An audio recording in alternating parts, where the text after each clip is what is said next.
예, 수요 예배에 함께 은혜 받으실 하나님 말씀 시편 42편 보겠습니다. 시편 42편 1절부터 11절까지 조금 길지만 11절까지 보겠습니다. 한 절씩 우리 교독하겠습니다. 제가 먼저 1절 봅니다. 하나님이여 사슴이 시냇물을 찾기에 갈급함같이 내 영혼이 주를 찾기에 갈급하니이다. 내 영혼이 하나님 곧 살아계시는 하나님을 갈망하니 내가 어느 때에 나아가서 하나님의 얼굴을 배울까. 사람들이 종일 내게 하는 말이 내 하나님이 어디 있느뇨 하오니 내 눈물이 주야로 내 음식이 되었도다. 내가 전에 성의를 지키는 무리와 동행하여 기쁨과 감사의 소리를 내며 그들을 하나님의 집으로 인도하였더니 이제 이 일을 기억하고 내 마음이 상하는도다. 내 영혼아 네가 어찌하여 낙심하며 어찌하여 내 속에서 불안해하는가. 너는 하나님께 소망을 두라. 그가 나타나 도우심으로 말미암아 내가 여전히 찬송하리로다. 내 하나님이여 내 영혼이 내 속에서 낙심이 되므로 내가 요단 땅과 헤르몬과 미살산에서 주를 기억하나이다. 주의 폭포 소리에 깊은 바다가 서로 부르며 주의 모든 파도와 물결이 나를 휩쓸었나이다. 낮에는 여호와께서 그의 인자하심을 베푸시고 밤에는 그의 생명의 하나님께 기도하리로다. 내 반석이신 하나님께 말하기를 어찌하여 나를 잊으셨나이까. 내가 어찌하여 원수의 압제로 말미암아 슬프게 다니나이까 하리로다. 뼈를 찌르는 갈같이 내 대적이 나를 비방하리니 늘 내게 말하기를 네 하나님이 어디 있느냐 하도다. 같이 하겠습니다. 내 영혼아 네가 어찌하여 낙심하며 어찌하여 내 속에서 불안해하는가. 너는 하나님께 소망을 두라. 나는 그가 나타나 도우심으로 말미암아 내 하나님을 여전히 찬송하리로다. 아멘. 영광과 존귀를 받으시기 합당하신 성삼위 하나님께 모든 찬양과 경배를 올려드립니다. 오늘 수요 저녁에 또 저희들을 주님 앞에 나올 수 있도록 은혜 베푸시고 말씀으로 저희를 또한 생명을 찾을 수 있게 하심을 감사드립니다. 이 시간도 우리가 모든 죄와 허물을 주님 십자가 보혈의 피로 씻음 받고 참으로 영과 진리 예배를 드림으로써 하나님께 영광되는 귀한 시간이 되기를 원합니다. 하나님 이 시간 저희 마음을 열어 말씀을 받게 하시고 그 말씀대로 또한 살기를 결단하는 시간이 되게 하여 주시옵소서. 우리를 구원하신 예수님 이름으로 기도드리옵나이다. 아멘. 시편 42편 우리가 잘 아는 시라고 할 수 있는 내용이죠. 잘 아는 시입니다. 그런데 사실 읽으면서 우리가 현대를 살아가는 현대인으로서 참 우리의 답답한 심령을 바라보는 것 같은 그런 마음이 듭니다. 우리가 하나님을 믿는다 하면서 또 교회에 열심히 잘 다니고 있으면서도 사실은 또 늘 뭔가 세상살이에 근심과 걱정을 하고 하나님에 향한 그 마음은 늘 답답하고 또 갈급해지는 그런 우리 상태를 바라보는 것이 아닌가 그렇게 생각이 됩니다. 사실 우리가 늘 살아가면서 하나님의 말씀을 통해서 우리가 새롭게 되고 말씀으로 모든 것을 해결할 수 있는 것처럼 사실 그렇게 믿고 생활하지만은 실상은 정말 그렇지 못한 것 같은 그런 현실이 바로 현대 이 시간들이죠. 자, 그래서 그런 면을 우리가 참 생각하면서 오늘 약간 길지만은 전체 본문을 가지고 한번 보겠습니다. 그래서 우리가 현대를 살아가면서 우리 인간의 답답한 현실을 이제 생각하게 되는데 사실 물질은 풍성하죠. 특히 미국이라는 나라에서 이 세상 세계 어느 곳보다도 풍성한 그런 환경 속에 있습니다. 인간이 만들어 놓은 과학적인 도구들을 사용해서 무엇이든지 다 이룰 수 있을 것처럼 그렇게 생각을 하고 살아가지만은 실상 또 그렇지도 못하죠. 우리 마음대로 되는 것이 참 하나도 없다고 말할 수는 없지만은 우리 마음대로 되는 것도 참 귀한 일이라고 생각이 됩니다. 그래서 사람들은 풍요 속에 빈곤일 수도 있고 또 편리함 속에 위험을 우리가 느낄 수 있다고 그렇게 말하기도 하고 또 어떻게 보면은 우리가 많은 것을 보고 또 많은 것을 듣고 그러니까 모든 것이 풍성한 것 같으면서도 오히려 우리의 마음을 더 빈곤해지는 비난해지는 채우지 못하는 그런 공허감으로 늘 그렇죠. 공허감 때문에 오히려 허해지는 허하다는 그런 표현이 있죠. 뭔가 차지 못하는 그런 것이 바로 이 현실 세계, 현대 사회가 아닌가 그런 생각이 듭니다. 인간들은 유사 이래 수천 년 동안 자신의 뿌리를 찾고 또 목적지를 찾으려고 애써 왔습니다. 그러니까 철학이라고 하는 이제 그것이 인간의 따져보면 인간의 뿌리를 찾는 것, 또 인간이 가야 할 어떤 목적지를 찾는 것, 그것이죠. 인간이 어디서 와서 어디로 가는가, 그것을 찾는 것이 이제 인간이 수천 년 동안 연구해온 철학이라고 하는 것입니다. 그렇지만 그 철학으로는 아직도 궁극적인 완전한 답을 찾지 못하고 있다는 거죠. 마찬가지로 철학의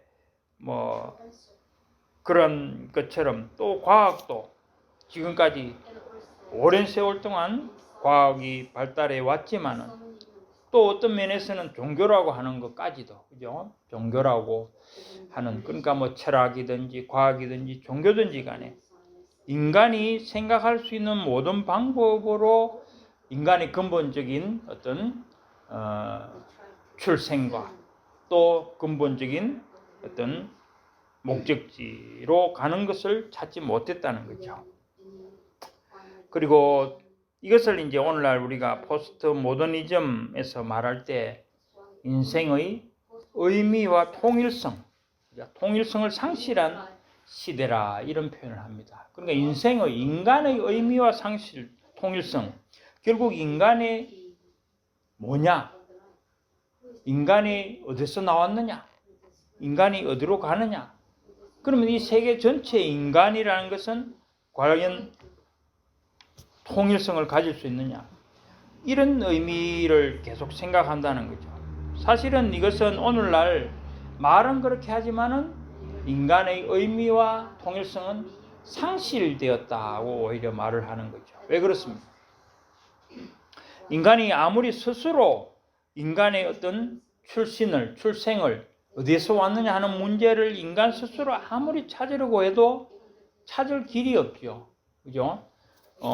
진화론이 최근에 진화론이라든지 어떤 과학적인 빅뱅 이론이라든지 어떤 아무리 그런 것을 통한다 하더라도 각자 하는 말은 있겠지만은 다 다르잖아요. 진화론은 어떤 참 무생물 먼지에서 우연히 생명체가 만들어져서 생겨나서 거기서부터 점점 진화 발전되어서 인간이 되었다 이렇게 말한다면은 결국 인간은 먼지에 불과하다는 그런 것밖에 안 되고 또 빅뱅 이론도 자세히는 제가 몰라도 어쨌든 어떤 조그만 어떤 그런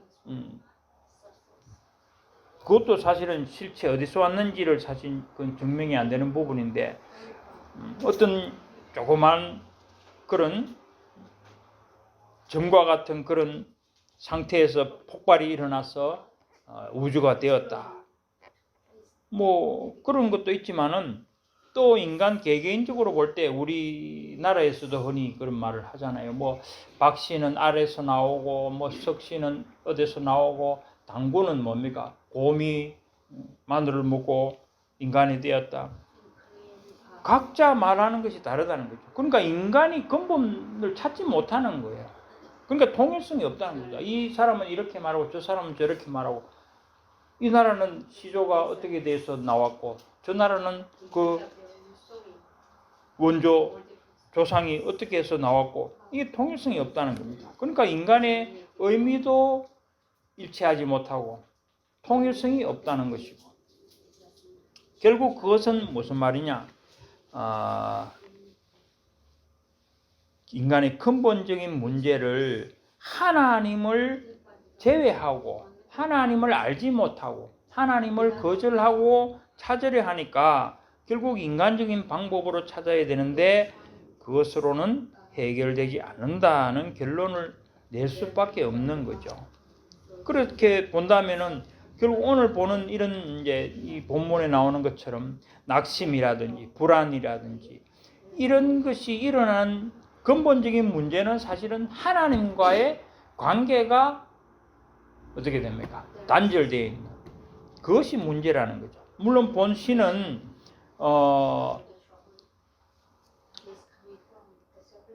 어떤 이유에 의해서 이 시인이 하나님의 성전을 가까이 하지 못하고 또 갈 수도 없는 그런 상태에서 하나님의 성전을 사모하면서 하나님을 바라는 그런 상황에서 느끼는 낙심과 불안을 말하고 있는 것이지만은, 이것이 아니더라도 오늘날 현대인, 아니 모든 인간의 근본적인 문제는 첫째는 그렇잖아요. 불신이라고, 불신자들이 가지고 있는 그 불안이라는 것은 결국 인간의 의미와 통일성을 바로 정하지 못하기 때문에 늘 방황하고, 지금 실존주의라는 것도 그렇거든요.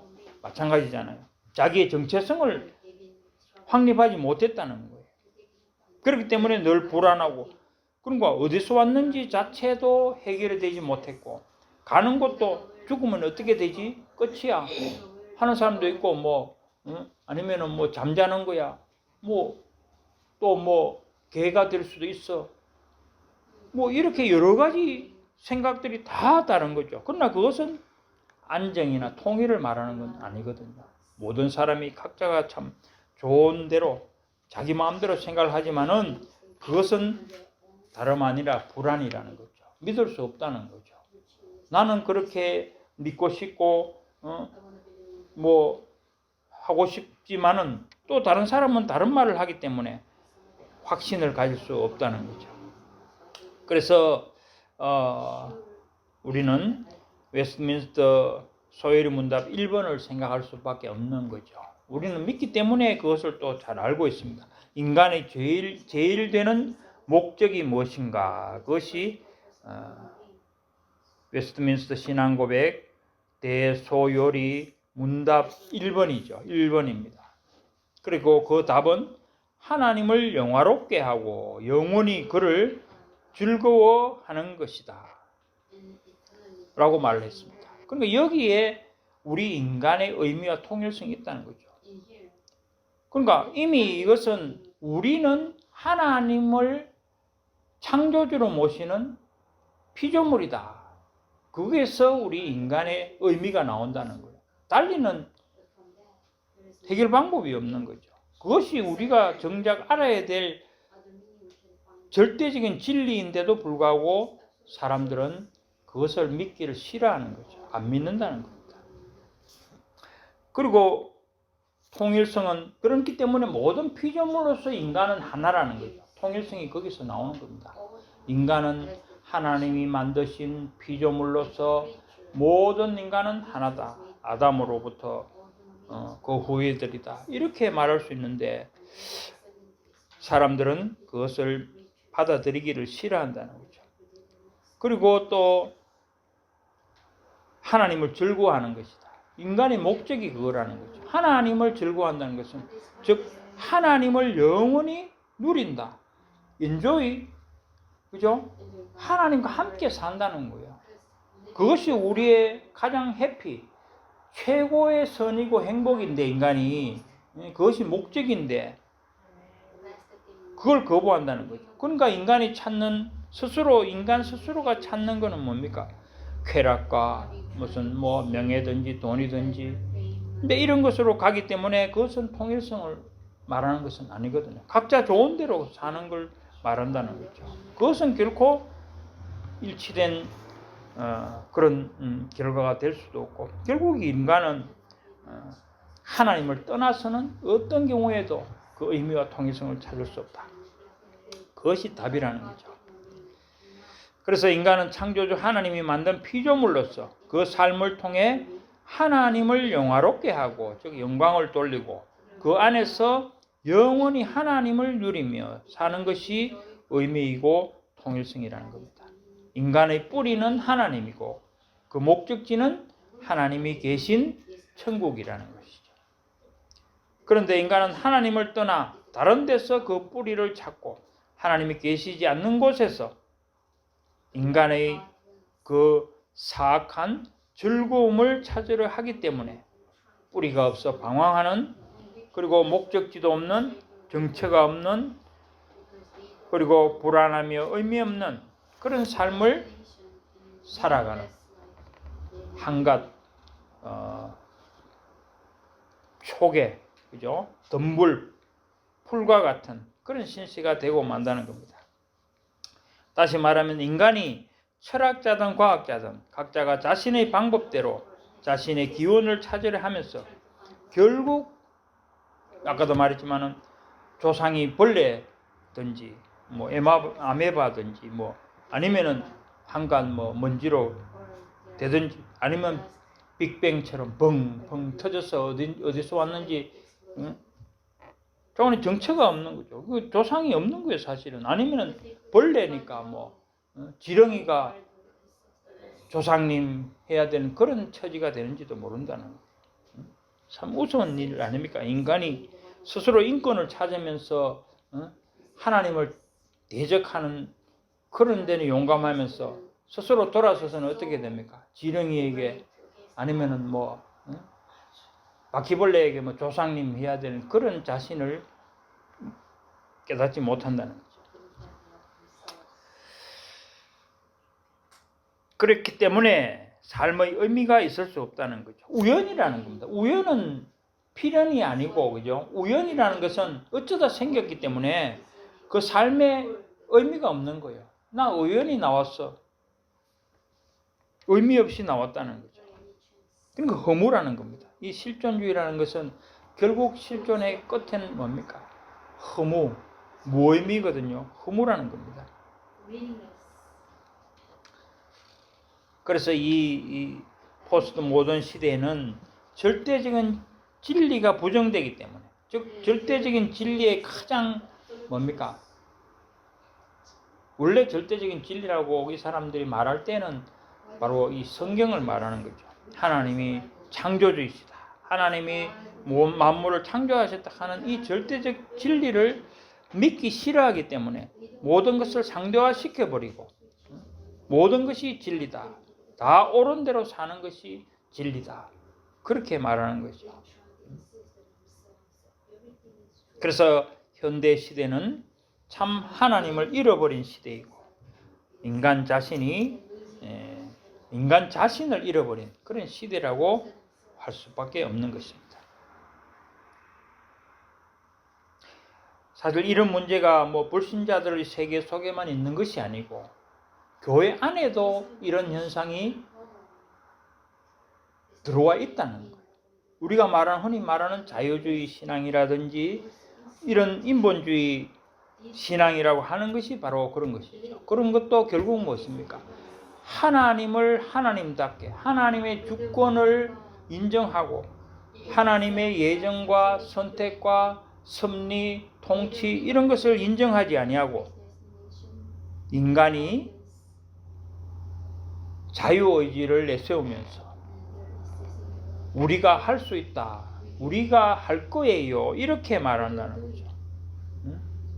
하나님을 뒤에 뒤로 어떻게 보면은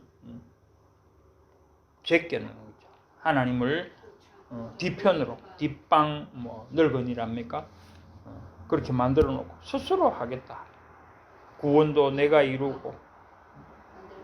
그것이 바로 현대 교회에서 일어나는 인본주의, 자유주의의 현상인 것입니다. 그러나 그렇게 해서 무언가 될 수 있는 것은 없죠. 오히려 그런 일로 인해서 교회는 약해지고 허물어지고, 그리고 다른 종교와 다른 세속주의에 의해서 파괴되는 그런 일만 남게 되는 것이다, 그런 말입니다. 그래서 모든 사실 이런 문제의 근본은 뭐냐? 하나님을 알지 못한다. 그러니까 네 가지로 본다 해도 그것은 결론은 마찬가지. 첫째는 불신자들이 하나님을 부정하기 때문에 모든 삶에서 자기의 인생의 의미와 통일성을 잃어버리기 때문에 불안과 낙심 속에서 방황하게 되는 것이고, 또 교회에 다닌다 하더라도 인간을 먼저 앞세운다면, 인본주의, 자유주의라고 한다면 그건 역시 하나님이 하시게 하는 것, 하나님 주권이 하시게 하는 것이 아니고 인간이 하는 것을 통해서 뭔가를 만들려고 하기 때문에 그건 역시 실패라는 거죠. 되지 않는다는 거죠. 되지 않는다는 것은 뭡니까? 낙심이 생기고 불안해진다는 겁니다. 그리고 또 교회를 다니면서도 어떤 면에서는 죄로 인해서 혹은 자기 스스로 마음에 생기는 어떤 교만이나 그렇죠, 이런 거 죄로 인해서 하나님과의 관계가 올바르게 정립되지 않을 때 그건 역시 낙심과 또한 불안의 요소가 될 수밖에 없는 거라는 거죠. 그리고 또 오늘 시인처럼 타의에 의해서 교회와 하나님과의 관계를 온전히 가질 수 없게 되는 그런 상황에서는 더욱 그 심령이 정말 시인의 말처럼 갈급하고 또한 불안해질 수밖에 없게 되는 것이라고 생각할 수 있는 것입니다. 그래서 이런 문제들을 과연 우리가 그냥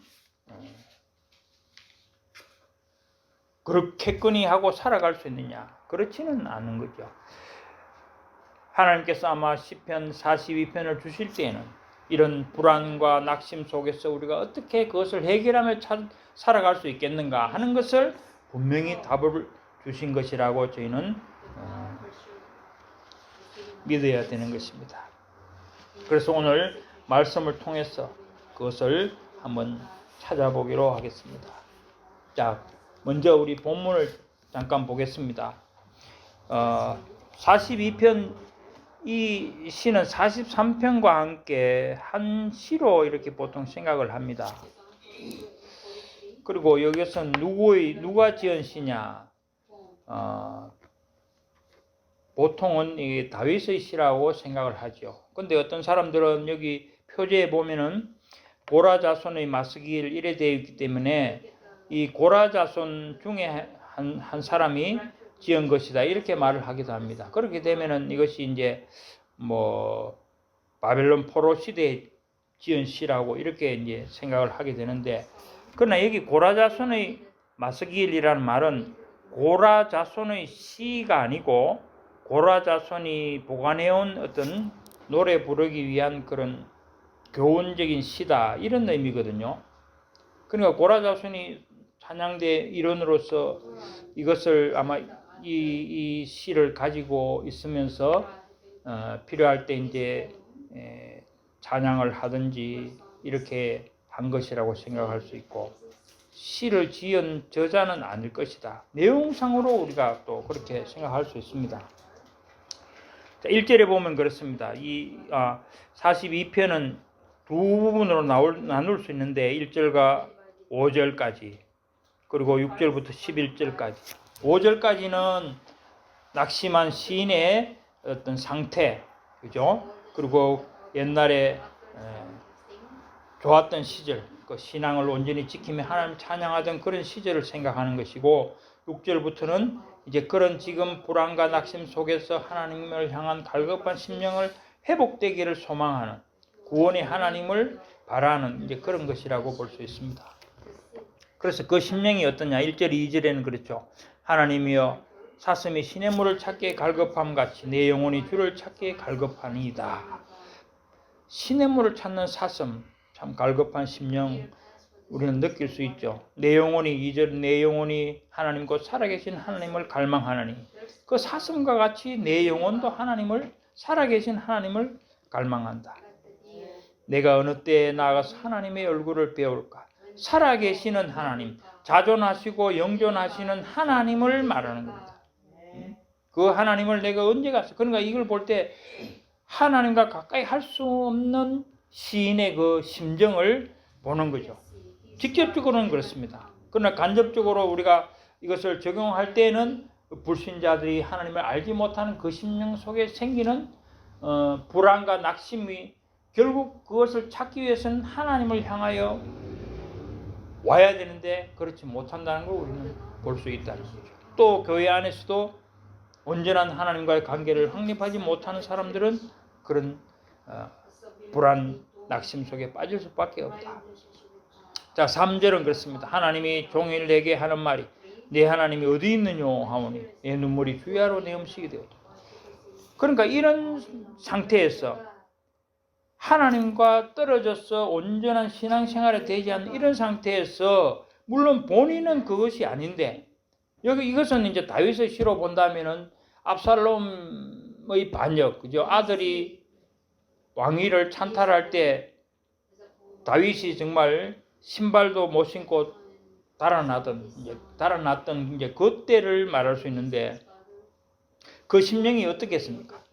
그 심령이 하나님을 향하여 정말 가슴이 찢어지고 여기 있듯이 눈물이 밥이 되는 것처럼 그런 지금 심령이 되어 있는데 사람들은 말하기를 네 하나님이 어디 있느냐? 야, 네가 똑바로 해봐. 그랬으면 어떻게 이런 일이 생기겠냐? 이런 말이거든요. 조롱하는 말이라는 겁니다. 다윗에게 하는 말이 당신이 똑바로 했으면은 똑바로 신앙생활하고 똑바로 왕 그걸 잘 했으면은 통치를 잘 했으면은 어떻게 이런 일이 생기겠느냐? 그렇게 조롱한다는 거죠. 흔히 이런 말은 그렇잖아요. 신앙생활 똑바로 했으면은 이제 이런 말을 안 믿는 사람들은 조롱한다는 겁니다. 그렇게 모르니까 그럴 수도 있겠지만은 우리가 흔히 듣는 말이죠. 전에도 했듯이 주일날 교회 안 나오고 다른 데서 다른 일을 하다가 다른 짓 하다가 안 믿는 사람들이 야, 너 교회 안 갔어? 하면은 바로 그런 말이 이런 말이 같은 거잖아요. 그런 사람들에게 안 믿는 사람들에게 그런 말을 들어야 되는 그 현실을 직시해야 된다는 거죠. 어디 있느냐? 참으로 더 애통하게 만드는 거죠. 이 심령이 그렇죠. 그렇지 않은데 실상은 그렇지 않은데 물론 그런 생각을 자신이 다윗은 그런 일도 겪었잖아요. 바세바와의 관계에서 처음 낳은 아들이 죽는 그런 일을 겪었잖아요. 사실은 그런 일을 겪을 때 이런 말 듣는다 해도 다윗은 할 말이 없겠죠. 그러나 모든 일에서 그런 것은 아니라는 것을 우리는 생각해야 됩니다. 자, 4절에 내가 전에 성의를 지키는 무리와 동행하여 기쁨과 감사의 소리를 내며 그들을 하나님의 집으로 인도하였더니 이제 이 일을 기억하고 내 마음이 상하노라. 그러니까 4절에 보면은 옛날에 그죠? 평온할 때 이 반역 무리에 의해서 내가 쫓겨나지 않았을 때 이렇게 성의를 지키고 함께 예배드리며 이렇게 하나님을 찬양하는 이런 일을 내가 참 상태에 있었는데 지금 나를 보니 참 슬프구나 하는 그런 마음이죠. 마음이 상하는도다. 그러니까 이런 때가 있었다는 것은 결국 다윗이 그 일을 당하기 전에 일을 회상한다는 거죠. 이 구절을 보면 이제 다윗이라고 저는 생각을 합니다. 그 다음에 5절에는 내 영혼아 네가 어찌하여 낙심하며 어찌하여 내 속에서 불안해하는가. 너는 하나님께 소망을 그가 나타나 도우심으로 말미암아 내가 여전히 찬송하리로다. 그러니까 하나님이 없이는 어느 세상에 어느 누구도 불안과 이 낙심의 상황에서 벗어날 수가 없다는 겁니다. 이거는 꼭 뭐 믿는 사람뿐만 아니에요. 불신자도 그렇잖아요. 불신자는 하나님 자체를 거부하기 때문에 그것도 모르는 채로 와, 이 사는 게 뭐야? 아, 죽으면 어떻게 되지? 하나님을 모르는 채로 그렇게 낙심하고 불안한 상태로 되어진다는 겁니다. 자, 6절에 이제 보면 또 내 하나님이여 내 영혼이 내 속에서 낙심이 되므로 내가 요단 땅과 헤르몬과 미살산에서 주를 기억하나이다. 6절을 보면은 이것이 이제 바벨론 포로된 사람이 지은 것이 아니라는 것을 알 수 있죠. 그 이제 보면은 요단 땅과 헤르몬과 미살산, 즉 이스라엘 땅 동쪽, 요단 땅이 그렇잖아요. 동쪽, 북쪽, 헤르몬산이 있는데, 그러니까 지금 시인이 달아나서 이제 이스라엘에서 달아나서 요단강을 건넜으니까 동쪽이죠. 거기서 이제 헤르몬산에도 가고 미설산에도 가고 이렇게 유리하면서 그죠? 도망다니잖아요. 그러면서 이제 주를 기억했다. 즉 성전을 바라보면서 기억했다는 거. 이런 거 볼 때 바벨론이 아니고 이스라엘에서 쫓겨난 그런 상황이다. 그걸 알 수가 있는 거죠. 그 다음에 7절에는 주의 폭포 소리에 깊은 바다가 서로 부르며 주의 모든 파도와 물결이 나를 휩쓸었나이다. 그러니까 이걸 또 보면은 그런 생각이 들더라고요. 물론 우리가 이 시를 보고 뭐 사울을 피해서 달아났다 하든지 또 압살롬을 피해서 달아났다 하든지 시인은 직접 그런 일을 당하지만은 또 어떤 면에서는 7절을 보면은 우리 일반 성도들의 입장에서는 우리가 당하는 환난과 그죠? 고난을 생각할 수 있다는 거죠.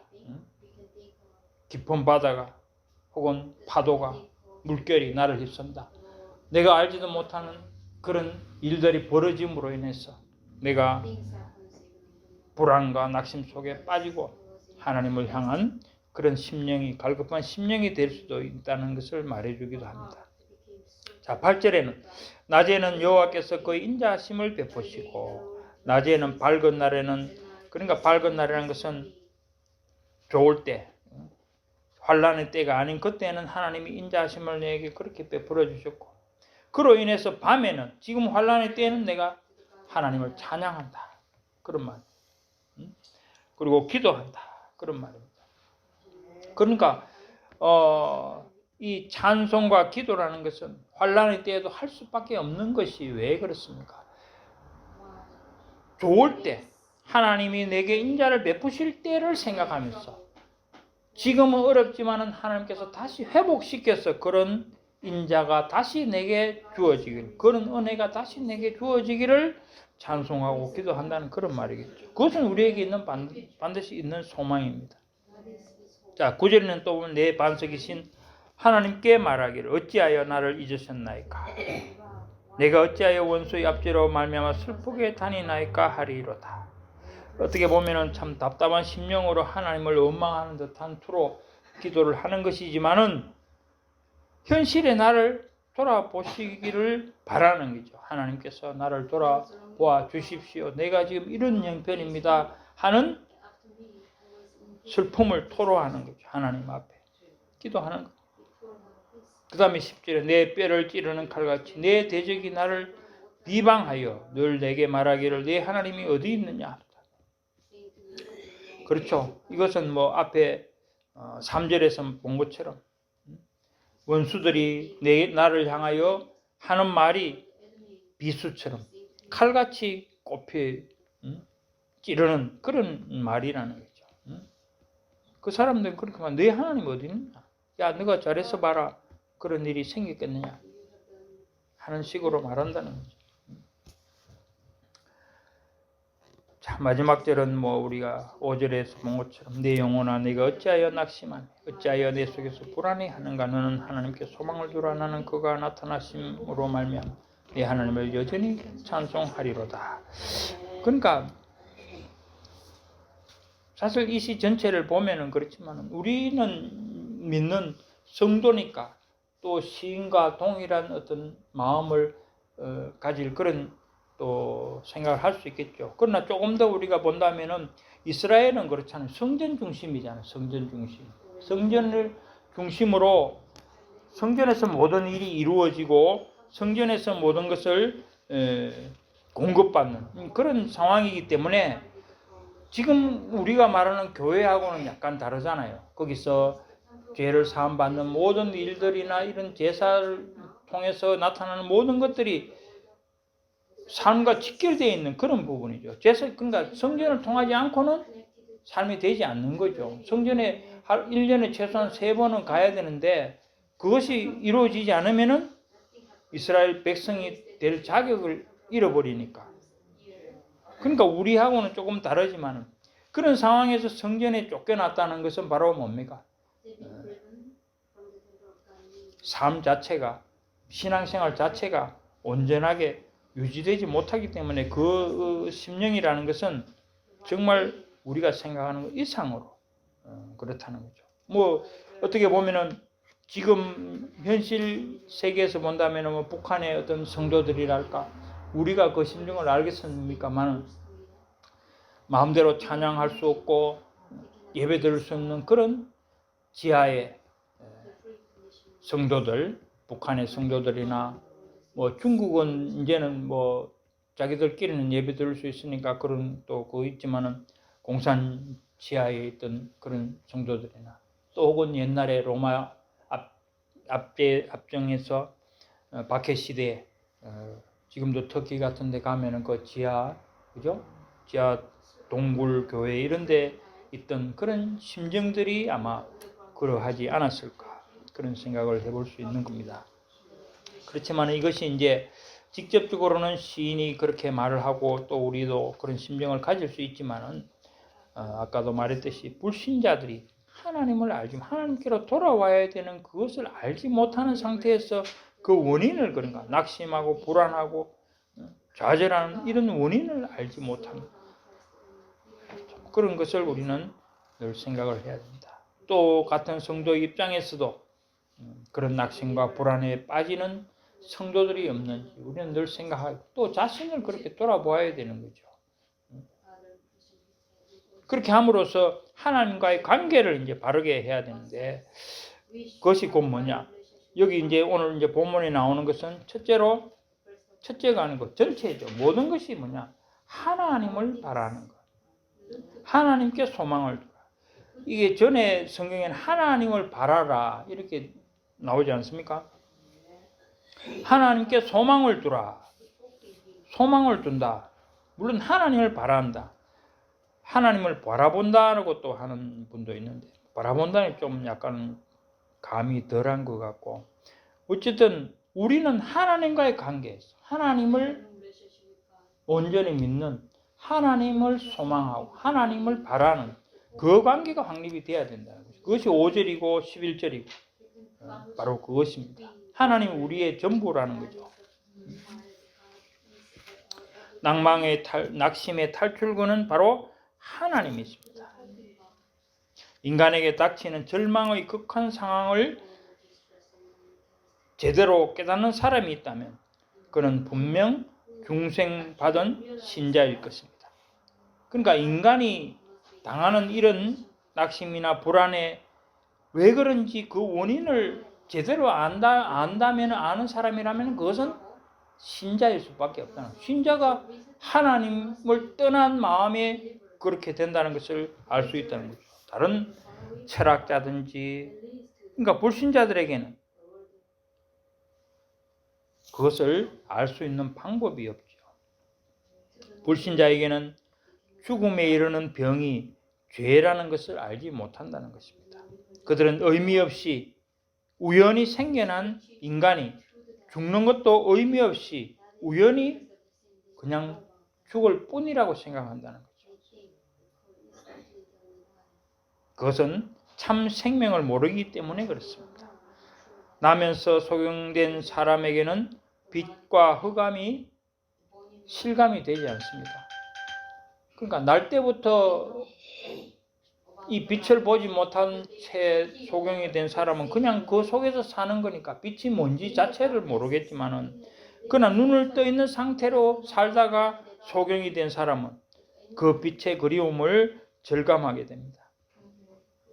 그런 것처럼 우리 신자 가운데서 만일 이런 상황에 빠진다면, 하나님을 가까이 할 수 없고 하나님을 향하여 올바른 관계를 유지할 수 없는 그런 상황에 빠진다고 한다면은, 그 심정은 실로 사슴이 시냇물을 찾는 것 이상으로 갈급한 심령이 될 것입니다.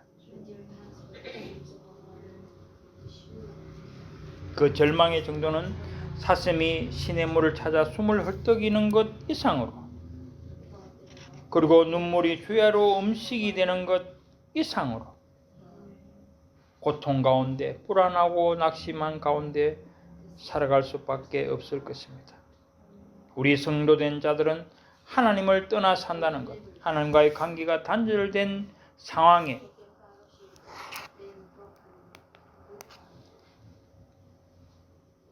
교회 없는 곳에 사는 것이 세상 사람들이 느끼지 못한 낙심과 불안의 절망 상태에 빠질 수 있다는 것을 잘 알고 있습니다. 그것은 하나님께 받은 은혜를 맛보아 알기 때문에 그렇습니다.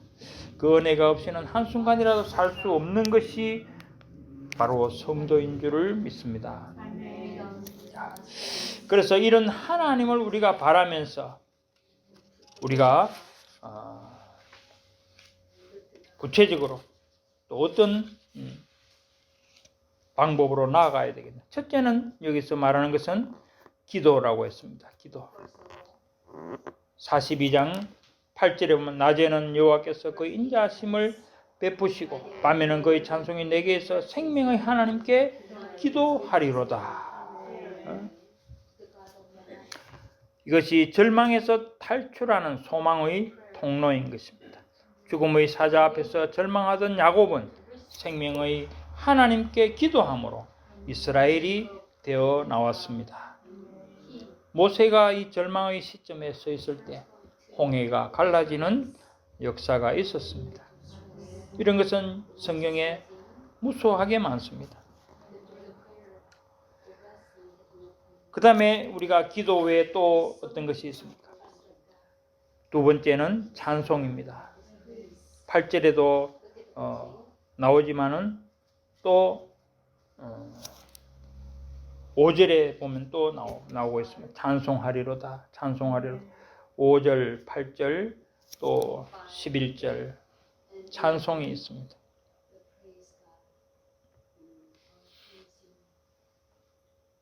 사도행전 16장에 바울과 실라가 찬송을 하는 것을 우리는 알고 있습니다. 또 주님께서도 잡히시던 밤에 찬미하며 감람산으로 나아갔다고 말씀을 적고 있습니다. 그러므로 최악의 절망에서 최고의 소망으로 일어나는 것이 참 성도입니다. 이런 의미에서 성도의 낭망은 위대한 소망의 밑거름이라고 할 수 있는 것입니다. 유명한 성경학자인 토레이도 믿기 전에는 몇 번이나 자살을 시도한 낭망자였다고 합니다. 그러나 그것이 오히려 소망으로 말미암아 그는 세계적인 성경학자가 된 것입니다. 마지막으로 한 가지 더 보탠다면은 시편 43편의 그것을 찾을 수 있습니다. 43편 3절에 보면 주의 빛과 주의 진리를 보내시어 나를 인도하시고 주의 거룩한 산과 주께서 계시는 곳에 이르게 하소서. 주의 빛과 주의 진리, 바로 말씀이죠. 말씀. 자, 이렇게 본다면은 일본의 하나님이 전부이지만은 그것을 하나님을 소망하는 모든 길에서 기도와 찬송과 말씀, 곧 예배인 것입니다. 예배를 통해서 우리가 그런 낭만과 낙심과 불안을 이겨내고 하나님을 소망으로 가질 수가 있다는 것이죠. 자, 그것이 우리 성도의 마땅히 행할 바이고 나아갈 길이라고 저는 믿습니다. 갈릴리 바다에 성난 물결이 배를 뒤덮는 환란의 배 위에서 예수님은 오히려 주무셨습니다. 우리는 그런 주님과 함께 환란의 배 가운데 있을지라도 낭망하고 낙심하고 절망하고 그칠 사람은 결코 아닌 것입니다. 질그릇에 담긴 보배 때문에 사방으로 우겨쌈을 당한다 하더라도 우리는 결코 포기하지 않아야 하는 것입니다. 우리는 욕을 당하는 자 같으나 결국은 영광을 받는 자요, 악한 자로 취급을 받지만은 아름다운 이름을 소유할 자들이고, 속이는 자 같으나 참된 자고, 무명한 자 같으나 유명한 자요, 죽은 자 같으나 사는 자요, 징계를 받는 자 같으나 죽임을 당하지 아니하는 자요, 슬퍼하는 자 같으나 항상 기뻐하는 자요, 가난한 자 같으나 부유한 자요, 아무것도 없는 자 같으나 모든 것을 가진 자가 바로 우리 성도라고 바울은 말하고 있습니다. 낭망하는 자 같으나 결국 소망 가운데 굳게 일어서는 것이 성도입니다. 불안하고 낭망하는 자 같으나 결국 하나님을 바라는 소망자가 되는 것입니다. 하나님을 바라는 믿음과 기도와 찬송만이 낙심하며 불안해하는 우리에게 회복의 새 기운을 불어넣어 줄 것입니다. 하나님을 바라는 믿음과 기도와 찬송만이 모든 단절에서 화합으로 영원한 대화를 이어가게 할 것입니다. 이런 믿음과 기도와 찬송으로 낙심을 벗어나고 불안을 이겨내고 날마다 기쁨 가운데서 승리하는 우리 모두가 되시기를 바라겠습니다. 하나님 아버지, 은혜를 감사합니다. 정말 이 세상은 하나님이 만드셨고 또한 모든 인간도 하나님이 창조하시고 특별히 저희 성도들을 택하시고 백성 삼으신 것을 참으로 감사를 드립니다. 그러나 세상은 하나님을 알지 못하고 하나님을 거절하고 하나님을 거부하며 스스로 살려고 하고 있는 그런 안타까움을 저희는 알고 있습니다. 그로 말미암아 일어나는 모든 낙심과 불안을 그들은 원인도 알지 못하고 그저 허무한 가운데서 죽어가고 있는 그들을 참으로 하나님께서 불쌍히 여기시기를 원합니다. 저희가 또한 그들을 위해서 하나님이 맡겨주신 귀한 사명들을 감당하기를 원합니다. 저희 입을 열어 말씀을 전파하며 그 말씀을 통해서 정말 하나님이 택하신 자들을 또한 하나님을 믿는 모든 자들을 구원할 수 있는 그런 은혜를 베풀어 주시기를 간절히 바라옵고 원합나이다. 오늘도 저희 모든 성도들이 정말 이 세상을 살아갈 동안에 오직 하나님을 바라며 기도와 찬송과 말씀으로 날마다 승리하는 성도들 다 되게 하여 주시옵소서. 예수님 이름으로 기도드리옵나이다. 아멘.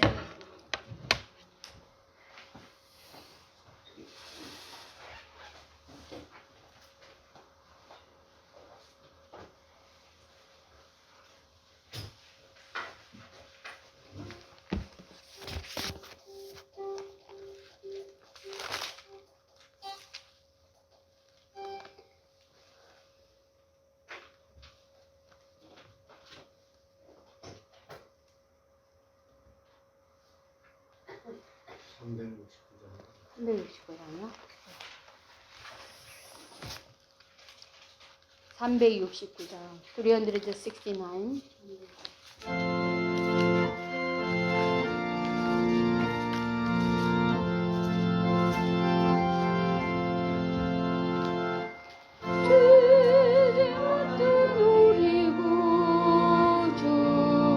어디 좋은 친구인지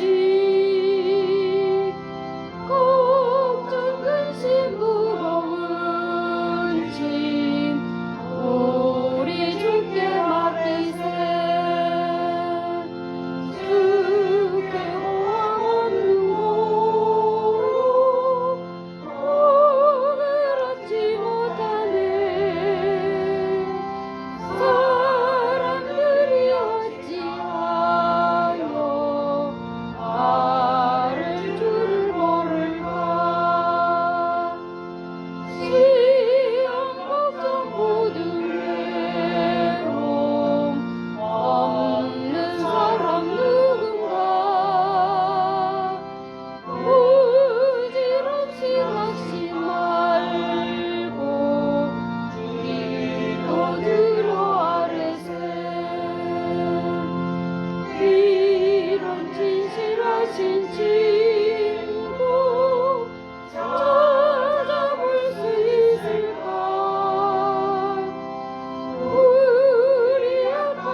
이번 주 주간 주신 하나님 말씀 성도의 세 가지 정절, 그리고 흩어진 자들의 믿음, 그리고 안부 예배 요한복음 4장 말씀 주셨습니다. 그리고 오늘 말씀 주셨고요. The three chastity of the saints and the faith of the scattered. 그다음에 Book of John chapter 4 오늘 말씀 주셨고요. 우리 다 같이 주보를 펴시고 주보에 있는 대로 함께 기도를 드리시겠습니다.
목사님 축도하심으로 주일 예배 폐하겠습니다.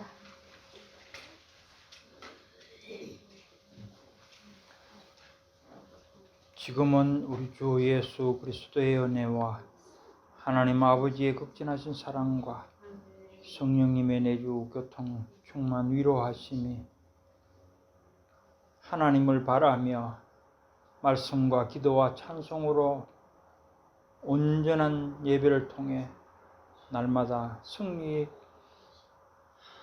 삶을 살기를 소원하며 나아가는 모든 주의 백성들 머리 위에 지금부터 영원토록 함께 있을지어다.